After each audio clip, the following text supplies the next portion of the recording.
and welcome back to the David Frum Show. I'm David Frum, a staff writer at The Atlantic. My guest this week will be Jonathan Rauch of the Brookings Institution and The Atlantic, and we'll be talking about many things, but above all about his landmark 2021 book, The Constitution of Knowledge. Before I talk to Jonathan, I want to open with some preliminary remarks, but a shadowy future ahead for the United States. I am recording this talk on the 1st of September of 2025, Labor Day Monday. Now, rumor is rife this day that President Trump suffered some kind of medical event over the weekend. I have, of course, no idea whether there is any basis for this rumor, and I am not speculating about its truth or falsehood. But here are some hard facts. When Donald Trump entered office in January 2025, he was 5 months older than Joe Biden was when Joe Biden started his presidency in January of 2021. Watch any video of Trump, compare it to a video even from his first term when he was already past 70, and you can see the evidence of time upon his body and mind. Now, there are more than 40 months remaining in the present Trump term. It's worth preparing now for what may lie ahead, preparing intellectually, for what may lie ahead, and specifically for the ways that an administration might change, or this administration might change, if Vice President Vance inherited President Trump's office either before 2028 or after. Now, I've often used the following formula to describe the Donald Trump personality and the Donald Trump presidency. I've said he's a head case first, a crook second, and an autocrat only third. Trump's peculiar psychology often impels him to do things that are non-functional from any other point of view. One example, President Trump in his first term received a lot of political benefit from his close political association, his close working relationship with Indian Prime Minister Narendra Modi. Yet now, in September of 2025, Trump is locked in a bitter personal dispute with Modi that has blown up a 30-year strategic partnership between India and the United States. And it's reportedly all because Trump is furious at Modi for not nominating Donald Trump for a Nobel Peace Prize for Donald Trump's very minor role in brokering an end to the India-Pakistan fighting in June of 2025. The annals of the Trump presidency, first term and second, are thick with incidents that make no sense, even on Donald Trump's own terms. Think about the story about the Qatari plane that Donald Trump has purported to accept on behalf of the United States, and that is supposedly then going to be on-donated to the Trump Presidential Library, whether on the ground or in the air, after Donald Trump leaves office. Now, this gift, so-called gift, is going to cost the American taxpayer $1 billion. It can be refused by any future Congress because a president or a person, anyone who's an official, can only accept a gift from a foreign government with the consent of Congress. And if Congress were to pass a resolution saying the gift is not acceptable, then the gift would become illegal and unconstitutional. Now, why go through all of this for such a speculative benefit? I think it's driven by psychological need more than any kind of rational desire for gain. Now, if we imagine a President Vance, I expect we'll see less of this kind of self-defeating behavior. Through his political life, Vance has pursued power fiercely but astutely. He has reinvented himself again and again as opportunity beckoned. But he does not get distracted by delusions and fantasies the way Donald Trump has so often done. So he's not a head case. Nor is Vance the kind of impulse-driven pursuer of personal financial gain that Donald Trump is. I don't mean that a Vance administration would be an honest one. Vance is very much beholden to, and often deeply identifies with, men who seem to wish to use the United States government as a tool for their own massive self-enrichment. But I don't see Vance engaging in the kind of petty chicanery like making the Secret Service stay at a resort or hotel that Vance owns and then overcharging from their night in order to make a few comparatively paltry dollars. I don't see him doing things like that in that kind of self-defeating way. There's no Vance meme coin, and there's no instance of Vance putting his relatives into positions to pick up special favors and advantages the way some of Donald Trump's relatives have done. That kind of thing is not the Vance style. But what is ahead for a Vance presidency, whether before or after 2028, is this. For a leader determined to consolidate power, other people's greed can often offer a useful tool. Vladimir Putin skyrocketed to power in the year 2000 by offering protection to the family and friends of the dying Russian president, Boris Yeltsin. If they supported the maneuvers that brought Putin to the presidency without a prior election, Putin would secure their wealth and privileges against the family's loss of its grip on power and public office. The story is told in a book from Yale University Press with the wonderful title, The Less You Know, the Better You Sleep, by veteran Russia correspondent David Satter. You might imagine some kind of comparable or analogous deal being struck between an incoming President Vance and suddenly vulnerable members of the 47th president's family. Unlike Trump, J.D. Vance has a lot of ideas about the external world that go far beyond his own vanity and his own wealth. Trump likes Putin and hates Ukraine because, apparently, Putin flatters him and because Ukraine defied or insulted him. Vance thinks much more ideologically. He fits both Ukraine and Russia into a much larger project to promote extremist right-wing rule across the European continent. He traveled to Germany in February to help that country's far right in elections that same month. Then he spent his summer holidays in England to boost authoritarian nationalists over moderate conservatives. Trump likes tariffs because he wrongly thinks foreigners are taking advantage of Americans, and because maybe he enjoys the emotional surge of wielding arbitrary power. Did I say 25% tariffs? I'm doubling them, and now I'm doubling them again.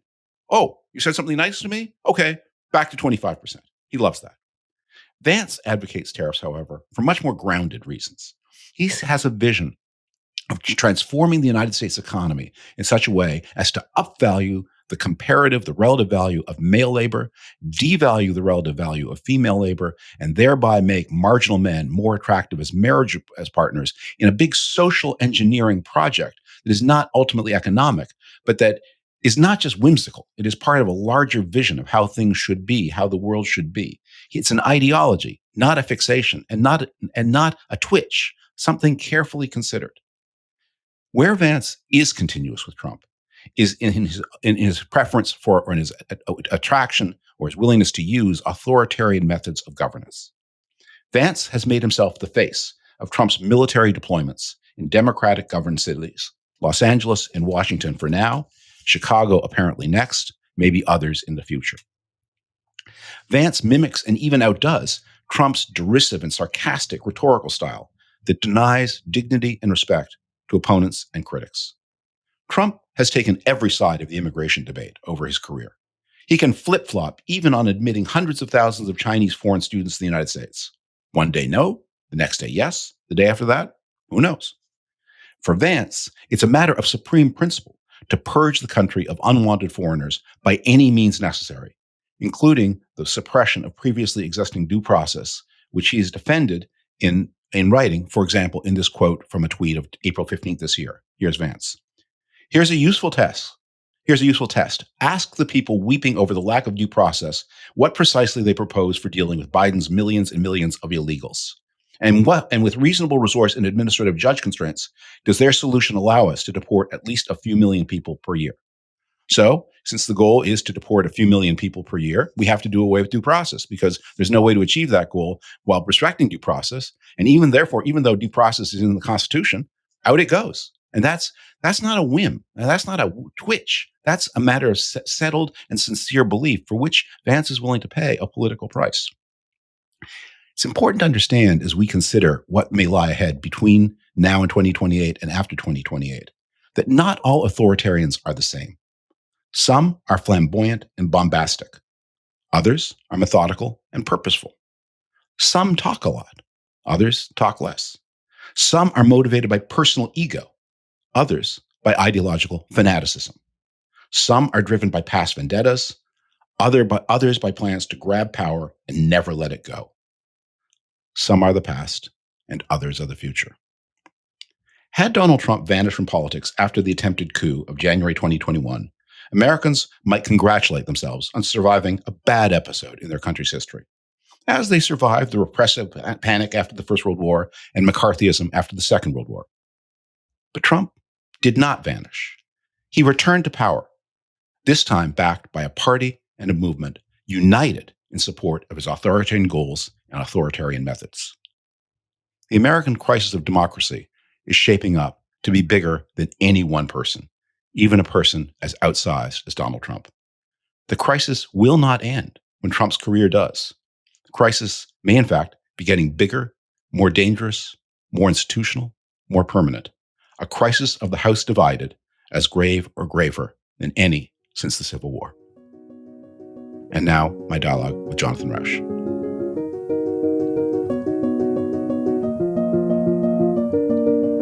Jonathan Rauch is a senior fellow at the Brookings Institute and a contributing editor to The Atlantic. Those titles, however, don't convey the weight of the reputation Jonathan has earned in 45 years in journalism. He has won esteem and admiration through the English-speaking world with books and articles on subjects from gay marriage to nuclear power to modern Japanese life. Looming over all those accomplishments, however, is his most recent book, The Constitution of Knowledge. The Constitution of Knowledge is a work of philosophy about the subject of how we know and how we're entitled to say that we know. And in my opinion, it belongs on the shelf with Descartes, Locke, and all the other great thinkers on these important questions of the way the human mind works. I've known Jonathan Rauch personally as a close friend since 1978, and although I've seen him acclaimed over those years for many achievements, the Constitution of Knowledge is his greatest and the topic of our conversation today. Jonathan, welcome. And I'm about to lower the tone dramatically. Well, go ahead. But I just have to thank you for that outrageously overgenerous introduction. None of those accomplishments really matches up to the value of my friendship with you, David. You've been my spirit animal for almost 50 years. Well, thank you. But now I'm going to lower the tone. So you may want to retract that remark. So I discovered before we talked that you had not heard of the story I'm about to say, so I'm going to tell it in a little bit more detail, but you don't need to know the details to see how I'm going to cue it up. Because what I want to know is, how does an adherent of the Constitution of Knowledge deal with the following problem? There is a well-known podcaster named Candace Owens, huge following, says a lot of weird things, a lot of crazy things, a lot of borderline or even over the borderline anti-Semitic things. But she's in serious legal trouble right now because a lawsuit has been filed over her repeated, multi-part accusations, claims that the wife of the president of France, a mother of 3 children, has in fact been a man all along and was born a man, in Candace Owens' words, and will die a man. Now, I'm not asking you to enter into the Owens-Macron controversy or to comment in any way can't I on this story. I want to know, how do you, Jonathan Rauch, leading exponent of the Constitution of Knowledge, how do you deal with a problem like this? Well, first of all, I laugh. Second of all, I remind us that in a libel lawsuit, truth is an absolute defense. The third thing to say is so what we're looking at here could be just hilarious and amusing, or it could be quite sinister, depending on the context. It's hilarious and amusing if it's a tabloid story in which crazy people out for clicks say crazy things, and that's their business model, and get sued for it. It is more sinister if it's part of an entire information ecosystem that is in the business of spreading lies, exaggerations, half-truths, and conspiracy theories for political gain. And sometimes those things will be funny and outrageous. Sometimes they'll seem funny and outrageous, like Hillary Clinton is running a juvenile sex trafficking ring from the basement of a pizzeria, but they'll turn out not to be funny when some guy shows up with a rifle and starts shooting. And sometimes they'll be deeply sinister, as when they're integrated into a campaign being run by the President of the United States and his federal government. So you tell me, is Candace Owens part of a larger industrial complex devoted to lying in politics, or is this a hilarious one-off? You tell me. Well, okay. Let's set aside Candace Owens. Let's go a little bit closer to the bone. In Donald Trump's first term, he engaged in something that's known in disinformation circles. We can talk about what that is and what it isn't in the Constitution of Knowledge. We'll get there in a minute, I guess. But he engaged in what's known as a fire hose of falsehood, Russian-style mass disinformation campaign. And that's where you put out so many lies, exaggerations, half-truths, and conspiracy theories that people just throw up their hands. The media can't keep up. No one knows what's right or wrong. The fact checkers can't keep up. 20 a day is how the Washington Post clocked his lies. You don't do that by accident. You do that on purpose. Mm-hmm. The second term looks a little bit different. Again, you tell me if it's more sinister or less. I suspect it's more sinister. In the first term, we were seeing mountains of lies emanating from the mouth of Donald Trump, but we were not seeing mountains of lies emanating from the entire administration below him. We were seeing a lot of bureaucracies, places like, the National Oceanic and Atmospheric Administration, doing their best to hang on to truth-telling. In the second term, we're seeing cabinet officials, people like the Attorney General and people like the Secretary of Health and Human Services. We're seeing official agencies all engaging in this same practice. So now we're seeing a machinery of lies. It's coming from the government itself, not just Trump. That's a change, and it's a bad change. So does that answer the question? Well, let me give you another concrete example. And this one is clearly not funny, not even a little bit. You're the parent of a newborn child, and you want to do the best for your child. And the doctor recommends to you that you go through a suite of vaccinations for the child. But you've heard one of your neighbors say that this is not a good idea, that the vaccinations will actually harm your child, whom you love more than anything. And so you go online to find out what the truth is. And maybe you go to government agencies, which are the most reputable. And you discover that the government agencies also who used to be sure that you should do the suite of vaccinations, are suddenly endorsing the view that it's complicated, you can't be sure, there are a lot of risks here, you need to balance them for yourself using information from somebody other than the government itself. Where are we on that? Well, we're in a dangerous place. Or what if you're concerned about foreign policy and you're trying to understand what America's stakes are in, for example, the fight over Ukraine, and the president tells you that this was a fight that the Ukrainians started? The complete inversion of reality. You're apt to be confused, right? And that's the point. So what is this Constitution that we're supposed to follow as our guide to solving this problem? Well, this might take a second because it's an entire book in a nutshell, but I'll try not to filibuster. Every society, from a small tribe to a large country, has a problem with reality, which is people perceive reality differently and they get in fights over it. What's true, what's not true. In a small tribe, on something that's got pretty much instantaneous feedback, like where is the next water hole, or is that the next tribe? Where's the enemy tribe located? Are they over the next hill, or is that a tiger in the bush? You're going to get quick feedback and you're going to be fairly reality based. But on the bigger, more abstract questions, which a lot can depend on, like which God do we worship to make it rain, you're going to disagree. Down through the ages, societies have mostly settled that question through violence, war, oppression. They rely on an authoritarian leader, a priest, an oracle. Terrible, terrible ways to stay grounded to reality. Starting in the time of John Locke and Galileo, and then in the 300 some years since then, we in the liberal West developed an alternative. I call it the Constitution of Knowledge, but it is a set of rules and norms and institutions that dictate how we go about settling our disagreements about reality, and that show us a way to do that keeps us grounded in reality and that allows us to settle our disagreements peaceably through structured persuasion. And what it does is, we call this science, but it's broader than science. It also includes journalism and law and government agencies and museums and libraries. But it creates an international system in which people follow rules to float hypotheses and refute those hypotheses and get trained up in how to do that. They're not allowed to use coercion. They're not allowed to end arguments. They are forced to defend themselves. There's a lot of structure that goes into that. If you just throw people in a room and say, disagree, come up with an idea of truth, you get 8chan, 4chan, X.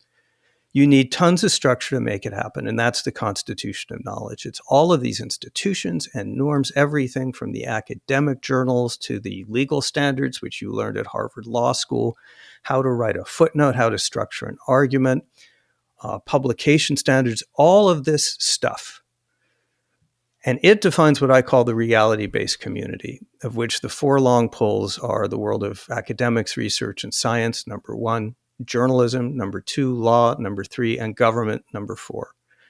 Government has to be tethered to reality, or it can just throw you in jail for a made-up crime, which, by the way, seems to be happening, at least to some people. So that's the constitution of knowledge in a nutshell. It's the system we rely on to keep our society tethered to reality in a way that is peaceful and knowledgeable, preserves our freedom, and that's what's under attack. And by the way, has been since Galileo's time. So some parts of this constitution of knowledge look more robust than others. So when President France and his wife come to court and present their case against Candace Owens and demonstrate the DNA hearings and show the biological relationship of Brigitte Macron to her 3 children, they will prove that they are right, that Candace Owens was repeatedly and deliberately and intentionally mistaken, and she will probably owe some money if she doesn't settle first. So that part of the constitutional community will work. But to go to my example about the vaccinations, if you're a young parent trying to find out whether to vaccinate your child, the governmental part of that community is suddenly a lot less helpful than it was a year and a half ago. Well, that's right. People don't think about this, David, but over a period of decades, a lot of systems were put in place to try to keep the US government reality-based.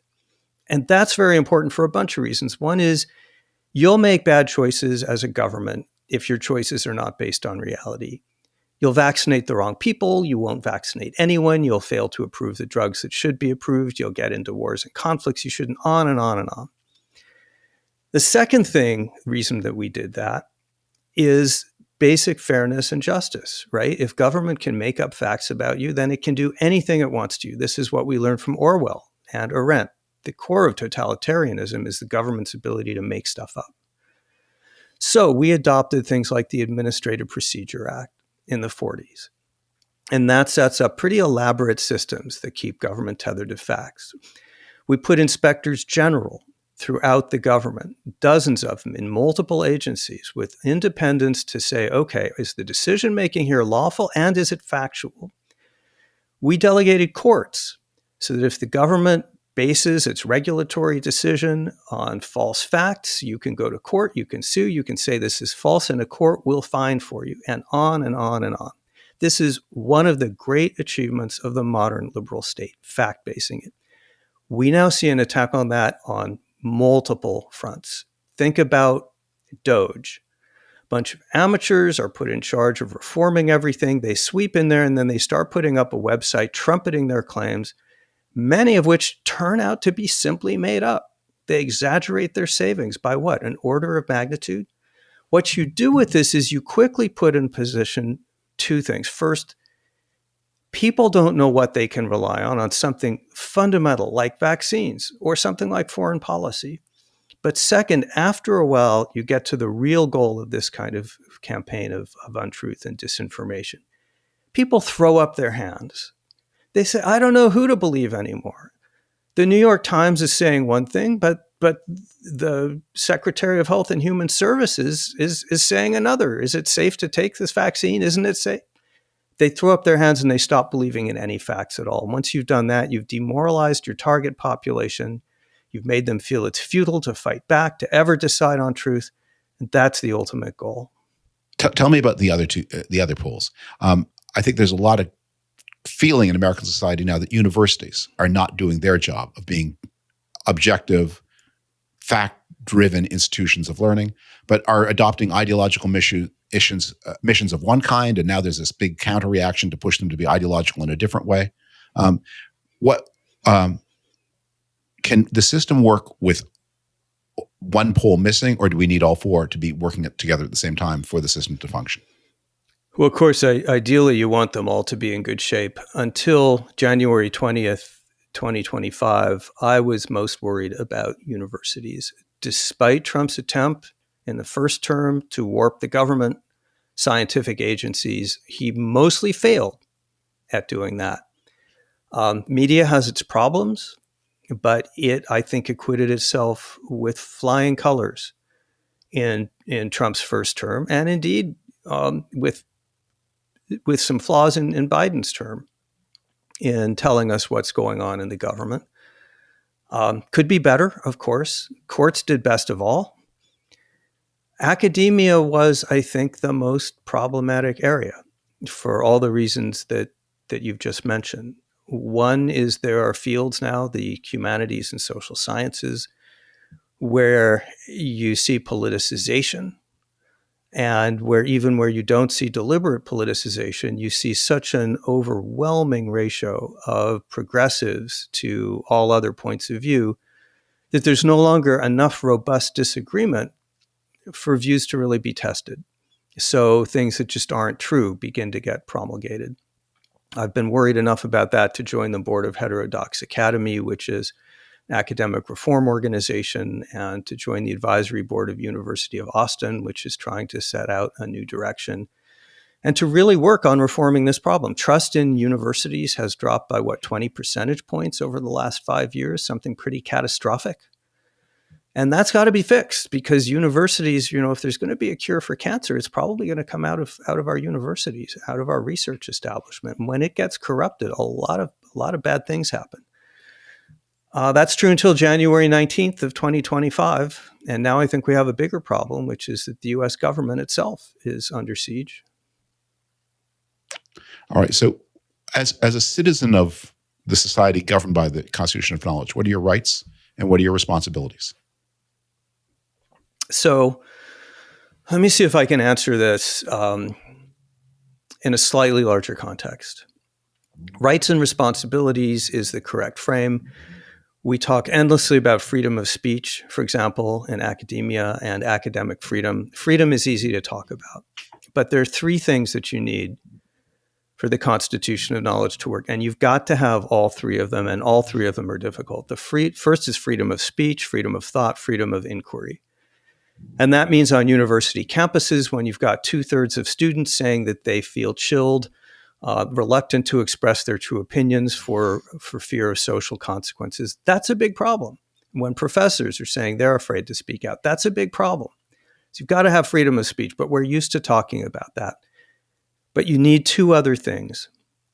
The second is commitment to fact, the rule of fact. The rule of fact in the Constitution of Knowledge is like the rule of law in the U.S. Constitution. Even when you don't like how it comes out, even when you think it's wrong, in the end, you accept the consensus on facts. You can challenge it, you can change it over time, but you don't make up your own facts. You don't invent footnotes. You don't say any old thing. You abide by the rule of fact. And that is really hard to do. It's way easier and more fun to make stuff up, or a conspiracy theory or whatnot.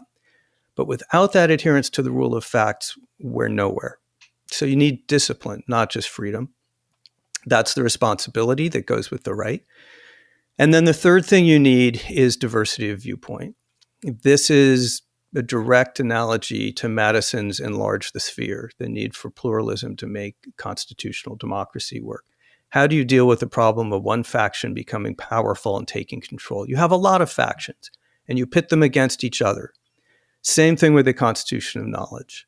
You have to have a lot of different viewpoints and a lot of different people defending those viewpoints, because we can't see our own biases, but I can see some of yours and you can see some of mine. So we pit these viewpoints against each other, and that's the magic of the whole system. That's how we find our errors. If you don't have viewpoint diversity, if, for instance, everybody in the sociology department believes, well, we won't get into specifics, I can think of a few things, but believes the same thing on race or sex or gender, those assumptions won't be questioned and mistakes will be made. So you've got to have all three of those things, and they're all in jeopardy. What about taboos? Where do they fit into the Constitution of Knowledge? Let me give you a very concrete example from the history of religion. There has been a long debate about whether Jesus was an historical person, whether he existed, and whether the gospel version of his life is true. Many different points of view have been aired on that.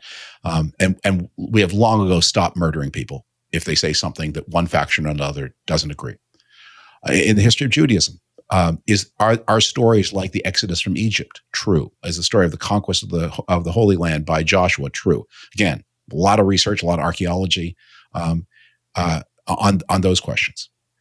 Islam makes a series of historical claims about itself, and you can't study those. And the few academic institutions that have ever studied them do so in a code so deliberately impenetrable that as to make its books unreadable by outsiders. And the reason they do is because everyone understands that,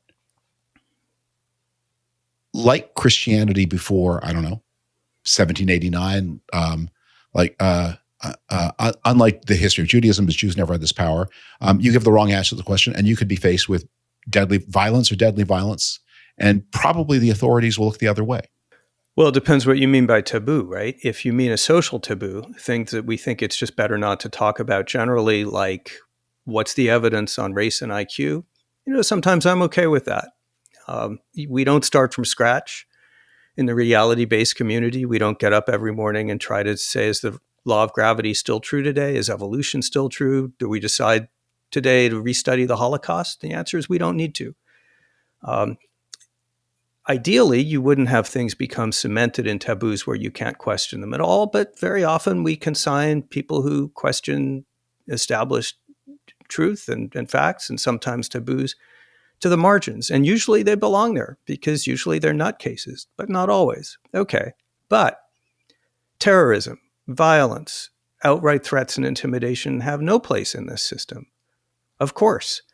The one of the first examples of using terrorism internationally to suppress an entire conversation was the stimulus for my first and maybe still most important book, The Kindly Inquisitors, The New Attacks on Free Thought. And that was in February of 1989 when Ayatollah Ruhollah Khomeini decreed the death of Salman Rushdie for writing a novel. Now, it wasn't just about the novel. It was really about the ideas in the novel. And it was about the idea that anyone, anywhere in the world could question the truths that the Ayatollah maintained. And that proved to be an effective campaign. A bunch of people were killed and a lot of other people were chilled. And that campaign is still going on. I was just 2 weeks ago giving a talk on the exact same stage where Salman Rushdie a few years ago was almost murdered by a knifist. I actually met the guy who was the first to rush the stage and get that guy. Of course, this kind of violence, this kind of threat has no place in the Constitution of Knowledge. And the whole point of the Constitution of Knowledge is it forces us, whether we want to or not, to settle our disagreements through persuasion. The very first thing it does, like the US Constitution, is take violence out of the hands of ordinary people and say that's not how we settle disputes. What happens when the authorities become selective in the extent to which they will deal with violence and not deal with violence? I mean, since October 7th of 2023, we have seen that there in the United States to a lesser degree, in Canada to a greater degree, in Europe and the United Kingdom even more, there are certain forms of violence and intimidation that the authorities will look away from, perhaps because they're frightened, perhaps because important elements of the authorities have some sympathy with the threats and intimidation. How do citizens of the republic governed by the Constitution of Knowledge deal with this problem? I'm tempted to ask if that's a trick question because the answer is that shouldn't happen, right? Biggest example of that I can think of is 1,500 people or so were convicted for attempting to overthrow the U.S. government. Many of them committed violence. Many committed violence against policemen. The first thing Donald Trump did was pardon them all and say that's okay. And this is a shocking corruption of the social contract that we make with each other to protect a free society where disputes can be settled and we can be anchored to reality. It just shouldn't happen. Now, of course, it's going to, but you don't want to institutionalize it. And that's what I'm afraid is happening right now in the US, maybe elsewhere. One of the most misunderstood essays of all time is Francis Fukuyama's essay, 1989 essay on the end of history, where he is remembered as having said, once you get to a liberal capitalist society, that's it, history stops. That's not what he said. What he said was, once you get to liberal capitalist society, ideological development stops. You can go backwards to barbarism and cruelty and savagery and oppression, but you can't go forwards to a new dispensation. So my question to you is, as a believer in this constitutional knowledge, was that right? We hear a lot today about post-liberalism, about the desire to move to something beyond these rules that you describe. This is offered not as a regression toward a barbarous past, but as an advance toward an even more promising future. Is there another? Can the Constitution of Knowledge be time limited? And is there something on the other side of it? I think Frank was right, actually, in the point that he was actually making, which you correctly summarized. He wasn't saying conflict will never occur or recur, but he was saying that there's no remaining alternative to liberalism. Small L liberalism, free markets, and liberal democratic government and science, broadly defined, and that the alternatives are not as good. And they've all been tried and they've all failed. And I think since he wrote that article, 36 years ago, a lot of alternatives have been tried. Really, they're old alternatives. Putin's trying one, and Xi is trying one, and Iran's trying one, and they're all going to fail. I'm not so sure about China yet. We'll see, but I'm pretty confident that that's not a system that will endure in the long term. So I think the same is true of the Constitution of Knowledge. So what's unique about the reality-based community, the rules of the Constitution of Knowledge, is that they're open-ended and impersonal in the same way that markets are and in the same way that elections are.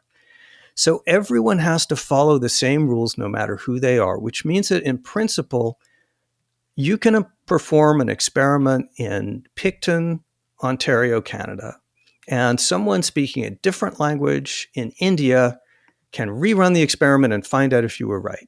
Or you can make an argument in a magazine and someone in speaking Swahili in Africa can trace your logic and your sites and see if you're right. The only system that can set up a global network of hundreds of thousands of institutions and hundreds of millions of individuals trained to communicate with each other, to constantly exchange information in search of each other's errors, is the Constitution of Knowledge, because it's the only system that says what matters is your hypothesis, not who you are, and every hypothesis needs to be checked and rechecked before it's admitted as fact. No other system does that. No other system can turn all of humanity into a kind of global superbrain that literally transforms the capacity of our species to know and literally creates more new knowledge every day before breakfast than was created by Homo sapiens in its first 200,000 years. No system that relies on priests or politburos or monarchs or sacred texts or oracles can ever come anywhere near that. What if we successfully break the global links, though? We are living now through a time where one of the big projects of the people in control of both the United States and China, two major powers, is to sever these kinds of connections, connections of information, sever connections of trade, sever connections of human contact. People who visit China tell me that it is striking when you go there how few Americans you now see, whereas once you would have seen 20 years ago, you would have seen many, many visitors and tourists and travelers and students. Now it's a very rare thing to see an American there. Trade connections are being severed across the Atlantic and across the Pacific. Social media is creating these kinds of warring fiefdoms with China locked in its way and tech oligarchs trying to control the American system, and the government of the United States looking for ways to commandeer those systems to impose, they call them ombudsmen, but really sort of truth commissars at major American media companies.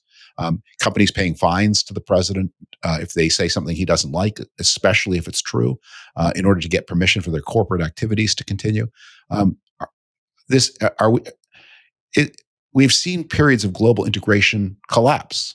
The Roman Empire collapsed and left behind lots of little principalities. The Victorian world system that came to its apogee in 1913 collapsed and left us with half a century of nationalism and violence. Could happen again? On the intellectual domain, not just the trade and material domain? So it's harder to make that happen in the intellectual domain than in the domain of, say, trade, where you can impose a tariff and something comes off a ship and you slap it with what amounts to a tax. Or the realm of immigration, where you're dealing with physical bodies, or for that matter, the realm of political nationalism, where you can bust up alliances, for example. It's harder to do that in the realm of knowledge just because knowledge can be transmitted electronically over wires.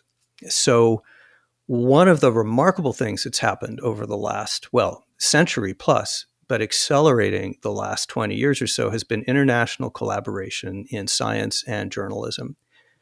Because what used to be quite difficult, which would be for, I don't know, David Frum to collaborate with a scientist or journalist in China, is now trivially easy. If you can surmount the language barrier, you're on Zoom, you're co-authoring a paper. And so we've seen rapid rise, startling rise in international scientific collaboration. And that in turn has resulted in bringing on board lots of new minds, new thinking, new energy, new resources from places like India and Africa, which were kind of sidelined in the scientific community. So that process is hard to stop, right? Because it's going to be electronic and collaborational. Where you pay a cost, and I think are already paying a cost, is you do need some exchange of bodies. It is to the world's benefit, to the benefit of humanity and science, if students from around the world can study here, learn how to do science from the best people here, take that back home with them, and teach it to the people at home, and then bring them into this global system of knowledge seeking, or stay here and become leading scientists with the massive resources that are available. The Trump administration seems to be doing its best to cut those ties. It is cutting the funding for scientific research, including global. It is making it difficult for foreign students to come. A lot of people are not coming at this point because they're worried about getting nailed by immigration or losing a visa or losing funding. Francis Collins, former NIH director, and others say we're experiencing for the first time in memory reverse brain drain, where most talented minds are leaving America, looking for work in Canada and places that are in Europe that are eager to recruit them. And that's going to hurt us as a nation. And it's also going to hurt the search for knowledge, because you want the best minds put to work where they can work most efficiently and productively. And in many cases, that's still the United States. What if the human mind is constituted in a way that it chafes at the constitution of knowledge and actually doesn't want it? And we see lots of examples of how this could be so. People are drawn to conspiracy theories because conspiracy theories promise them that the universe is, even if malign, is organized by somebody. It's not just a blank, impersonal thing that is utterly indifferent to our fates. There's someone in charge, and that's a reassuring thing. One of the reasons that the anti-vax deception finds winners is people want to believe that nature is benign, and that if we could just live more in harmony with it, we would be healthier and stronger. What if we just, and of course we have seen that human beings, many of us anyway, prefer to live in an orthodoxy enforced by some kind of supernatural guarantee than to live in all the uncertainties of. That's what the crisis of modernity is all about, right? That you have to live with uncertainty, and you have to accept your neighbor's certainty because you're uncertain about your uncertainty. What if we're not? What if it's just trying to make us live in ways that human beings don't want to live, and that rebellion against this and maybe the system's overthrow is in our genes? Well, you can take off the what if part of that statement, because it's just unquestionably true that the constitution of knowledge in particular, and all three of these liberal systems, free exchange and liberal democracy, are profoundly counterintuitive. Chapter 2 of my book, The Constitution of Knowledge, is about the massive numbers of cognitive and social distortions that make it difficult for us to challenge our own assumptions, to even know that our assumptions need challenging. It's, as Madison says, I'll mangle the quote, but maybe you can get it. If all men were angels, we would not need a government. If people were naturally predisposed to question their mistakes, especially the things that they're most certain of, to put their ideas up for critical review, to change their mind, or at least put up with it when society changes its mind, we wouldn't need a constitution of knowledge. Just as if we were all inclined to get along in a giant democracy without rules, we wouldn't need a US Constitution. It is precisely because being based in reality as a society is so difficult and so counterintuitive that we need these rules. It's the reason it took 300 years to develop them, to reach the point where they are today. I often say I've been a free speech nut since we were students together back in college. That's almost 50 years. And what I've learned in that period is that the single most crazy counterintuitive social idea ever invented is the idea that the government should not only tolerate speech that is wrongheaded, bigoted, offensive, but actually protect the speech.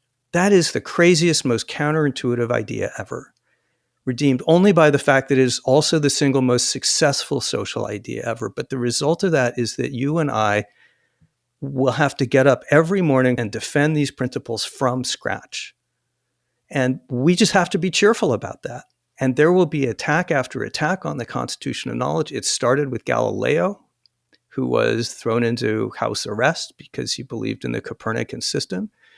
And if the people now who are trying to second the government into wholesale distortion of reality are defeated, there will be something else coming along behind them. And that's just reality. And that leaves you thinking that the future looks like what? Based on the past, the future looks good. It's not automatic. We have to understand that the people who are fighting the Constitution of Knowledge, especially Donald Trump, but also the cancel culture people who have been very successful in the realm of academia, to some extent, journalism and corporate life, they're very sophisticated people, and they're using very sophisticated, time-honored propaganda and cognitive warfare tactics. But we have a couple things going for us. One is that people hate to live in an epistemically polluted system where they don't know what's true, and they don't know what they can trust, and they don't know whether they can take the vaccine, and they don't know if anyone's ever telling them the truth. This is an experiment that was tried in the Soviet Union and many other places. It fails because people hate it. Over time, they will gravitate towards sources that prove reliable. It's not easy, and it's not always obvious. But, there's this also second thing that the Constitution of Knowledge has going for it, which is reality. Here's the thing. If you stop vaccinating people for measles, guess what happens? You get measles. Then kids start to die. Then people look around and say, WTF? You can only suspend reality for so long before it hits you in the face. And that's been the undoing of all the regimes throughout history which have tried to manipulate reality. They get high on their own supply. They believe their own propaganda. They lose track of truth. They become arrogant about their manipulations. And they succumb to reality. The best thing that we have going for us for the Constitution of Knowledge is there is no other system that can come close in terms of finding, discovering truth, and keeping society moored to reality. That doesn't mean we win automatically, and it sure doesn't mean we win in the short run. Viktor Orban and Vladimir Putin, and for that matter, Donald Trump, can do what they're doing for a significant amount of time and get away with a lot. But we are not where we are just because of hard work. Do you think the loss of print as the preferred medium of communication compromises or even dooms your project? Well, as a longtime print journalist, I'm inclined to say duh, but I guess that would be self-serving. It doesn't doom it. Nothing dooms it. There's but it's a problem, and that's because print journalism has historically been the best at focusing resources to perform investigations, organizing editorial hierarchies that are careful about checking, creating newsrooms that are good at training the next generation in these methods, and having a business model that sustained that. The business model is now dead or dying. It's getting very hard to support those enterprises. Television has historically done good work, but it's been less good at it. Social media is much less good at it still because the incentives are wrong, and don't get me started on TikTok. And so it's a challenging environment. Jonathan, thank you. It's always a pleasure. I always learn from you. I've been learning from you for a long time. And as you have said, so I feel that our relationship has been one of the primordial bonds of my life. And I'm grateful that we can, thanks to the miracle of modern medicine and your Constitution of Knowledge, that we can hope to limp along a little longer. It's an honor to be with you, and a special privilege to be joined with you in the what is a long-term project to promote and protect the liberal principles that I learned so much about from you. Thank you. Bye-bye.